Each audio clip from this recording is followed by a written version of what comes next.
My dear students, अस्सलाम वालेकुम। आज हम डियर स्टूडेंट्स प्रॉब्लम नंबर 4 और प्रॉब्लम नंबर 5 केमिस्ट्री से और आगे भी प्रॉब्लम डिस्कस करेंगे। देखते हैं हम आज इस क्लास में कितने न्यूमेरिकल्स प्रॉब्लम कंप्लीट कर सकते हैं। तो टाइम जाए कि बगैर मोलर कैलकुलेशन है, मोल्स मालूम करने हैं, नंबर ऑफ एटम्स मालूम करने हैं, नंबर ऑफ मॉलिक्यूल्स मालूम करने हैं। तो देखते हैं जो प्रॉब्लम नंबर 4 है वो किस नौयत के और क्या पूछा है कि कैलकुलेट द मास ऑफ। इसमें आपको मास पूछा है। क्या पूछा है भाई? आपको जो डेटा है वो इस तरह बनाएंगे। आपसे क्या पूछा है? मास। इस प्रॉब्लम में आपने क्या मालूम करना है? मास ऑफ इतने atoms. Number of atoms given है। क्या गिवन है हमारे पास?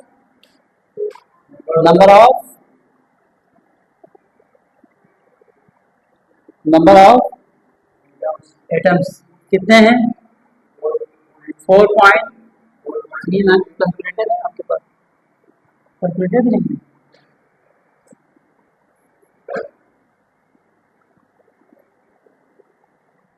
मैं जब बोलूंगा तब तक नोट कर लेता हूँ।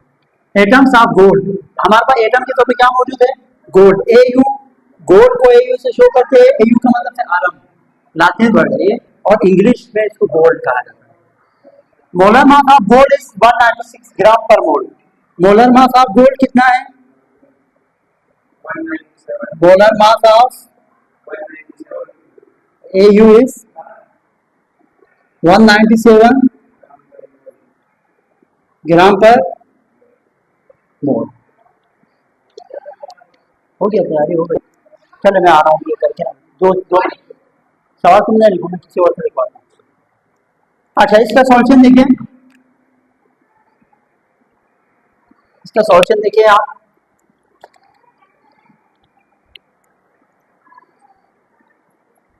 चाहे आपको आपसे मास पूछा हो, चाहे आपसे नंबर ऑफ एटम पूछा हो, चाहे आपसे मोल पूछा हो, ठीक है। स्पेशली जब नंबर ऑफ एटम की बात हो और मास पूछा हो तो यही वाला नंबर ऑफ मॉलिक्यूल जिस फार्मूले से निकालते थे वही फार्मूला यूज करेंगे, ठीक है। कौन सा फार्मूला? नंबर ऑफ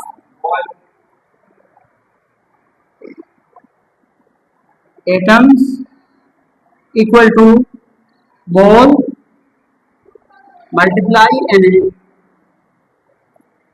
ये बात क्लियर है? अब मोल की जगह पे हम क्या लिख सकते हैं? Number of atoms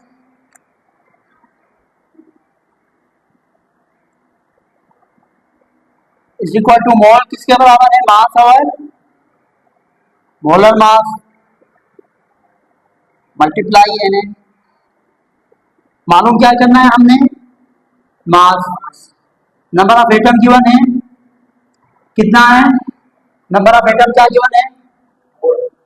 4.39 10⁻24 is equal to mass मालूम करना है तो ऐसे ही लिखे, divided by molar mass of gold is given but 197 और Na की क्या वैल्यू है?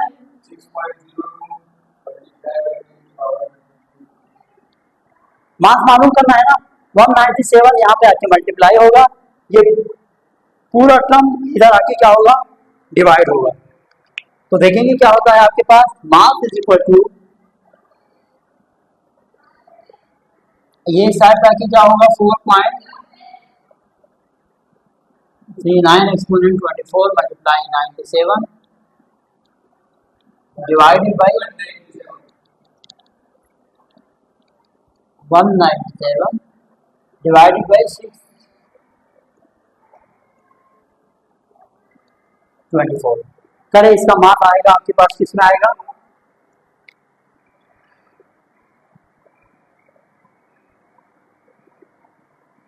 इसको कैलकुलेट करें और मुझे बताएं। 1 4 3 0.6 बस इतना सही है क्या भाई? इतना सही पॉइंट है। अच्छा है 1.14.365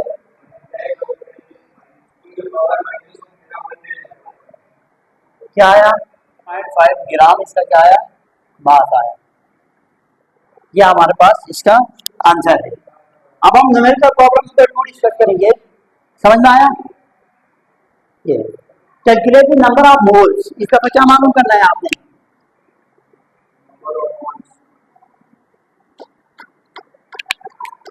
नंबर ऑफ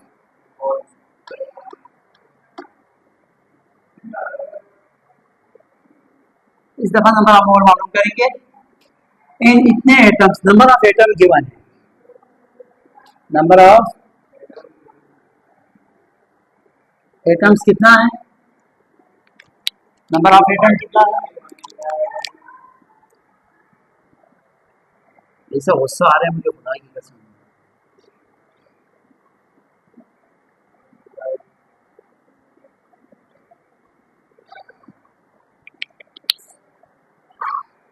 तो इसमें क्या मालूम करेंगे? इसमें हमने मोल मालूम करना है, तो वही फार्मूला लगाओ, इसका सॉल्यूशन देखें। Number of atoms is equal to mole multiply n, है ना? तो मोल मालूम करना है ना, नंबर ऑफ एटम्स तो गिवन है, एन किस साइड पे आएगा, तो मोल किसके बराबर होंगे यहाँ पे? नंबर ऑफ एटम्स अगर नंबर ऑफ एटम एन नीचे आएगा, हाँ, यानी मोल में नंबर ऑफ एटम कितना है 2.3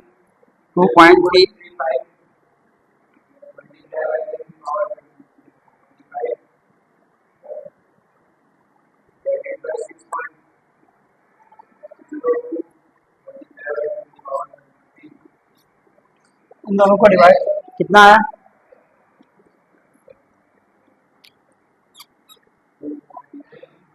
39.03, बस इतना काफी है। क्या आया मोल सा, ग्राम मोल ग्राम थोड़ा देखेंगे मोल, तो इतने मोल्स आए। इस तरीके से प्रॉब्लम नंबर 1, प्रॉब्लम नंबर 4 और प्रॉब्लम नंबर 5 डिस्कस की जी। Problem number 6, what volume of oxygen gas O2, हमने क्या मालूम करना है? वॉल्यूम ऑफ ऑक्सीजन गैस यानी O2 हम मालूम करेंगे। अच्छा, what volume of oxygen gas occupied by, अच्छा, अगर आपके पास STP पे स्टैंडर्ड टेम्परेचर एंड प्रेशर पे इस ऑक्सीजन गैस का मोल कितना हो 1.5 मोल, ठीक है। गिवन मोल्स कितना है 1.5 मोल्स ऑफ, यानी आपसे पता है क्या पूछ रहे हैं? Standard temperature and pressure STP, condition special, जिसमें आपके पास जो टेम्परेचर है, ठीक है, 273 केल्विन होता है, प्रेशर आपके पास 1 एटमॉस्फेरिक प्रेशर होता है, तो इसको कहा जाता है स्टैंडर्ड टेम्परेचर एंड प्रेशर। तो इस पे आपसे क्या कहा जा रहा है? एक्स आपसे ये कह रहा है कि 1.5 मोल ऑक्सीजन गैस कितना वॉल्यूम ऑक्युपाई करेगा। क्या क्या पूछ रहे हैं? 1.5 मोल कितना क्या ऑक्युपाई करेगा? 1.5 मोल कितना वॉल्यूम ऑक्युपाई करेगा STP पे, ठीक है। तो इसको एक रिलेशन के पेश करेंगे, याद रखो 8 STP standard temperature and pressure 8 STP, हमेशा याद रखें कि STP पे हमारे पास ना 1 मोल जिसका भी हो, अभी यहाँ पे O2 है, कोई सा भी गैस हो 1 मोल जो वॉल्यूम ऑक्युपाई करता है वो फिक्स है, कितना है 22.4 EM।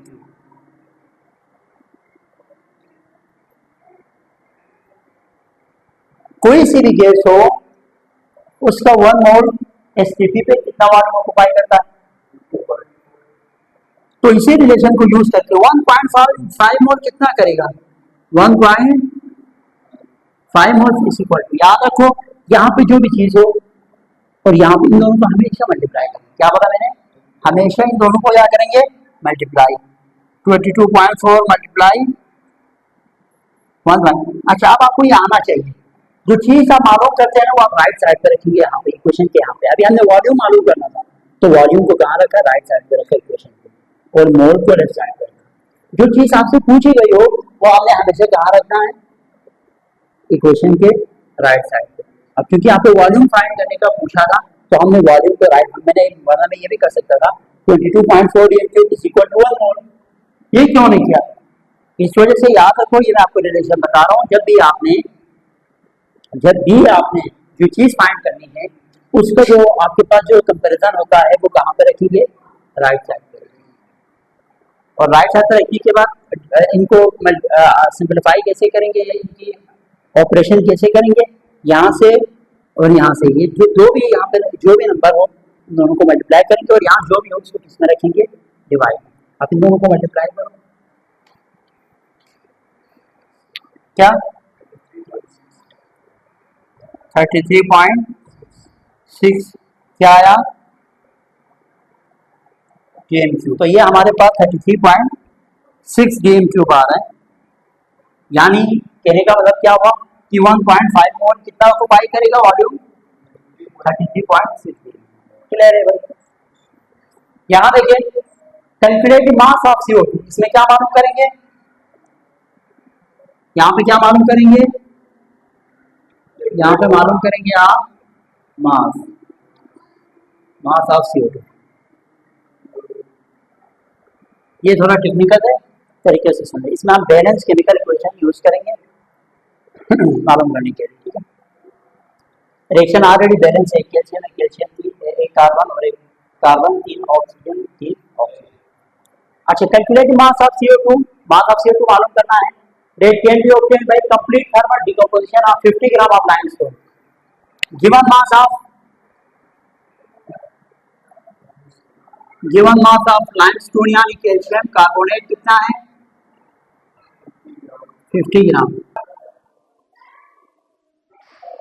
अच्छा जनाब, ये लाइट ना रिफ्लेक्शन का सबब ना बने, ये रिफ्लेक्शन ये थोड़ा डाउन करो, डाउन ही सही है, ये लाइट ऑफ ही रखो, रिफ्लेक्शन आ रही है इसमें, ऑफ ही रखो।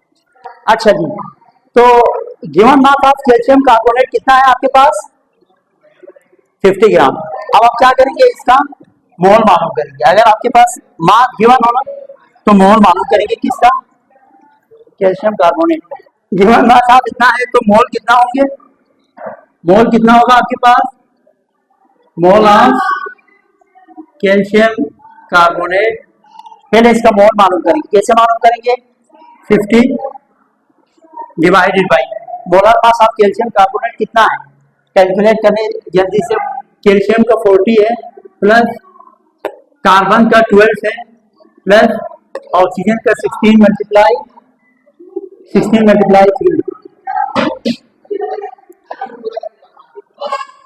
नहीं रजब, शोर नहीं करवाओ ले, सही है ना, सही है, याद नहीं किया तो सही है, इसको बंद रखो, इसको बंद रखो।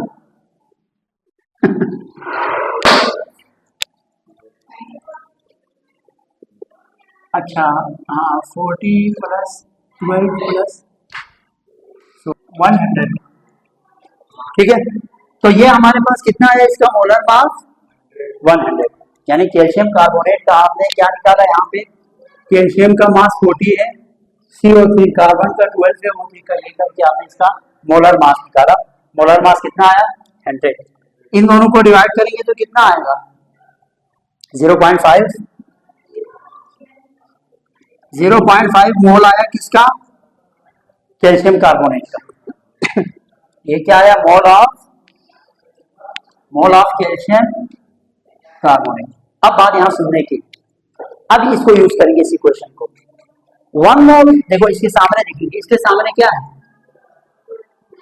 इसके सामने कुछ नहीं है, इसका मतलब 1 मोल ऑफ कैल्शियम कार्बोनेट को आप जलाएंगे तो कितना कार्बन डाइऑक्साइड प्रोड्यूस हो रहा है, 1 मोल।